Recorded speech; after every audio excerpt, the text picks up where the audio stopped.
ng maganda o pag-uubo. Gusto nyo magpalago kayo, punta kayo doon sa ugat ninyo.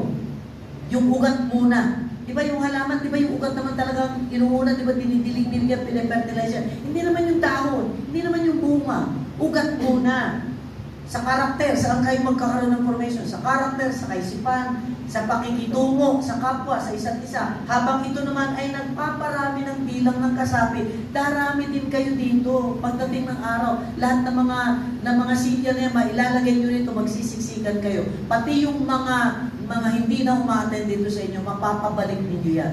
Kailangan lang kayong magdisenyo ng natatanging programa para sa pag-unlad nyo. Formation, and then of course, numbers.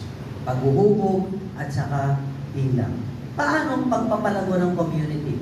As I said earlier, this is just but one way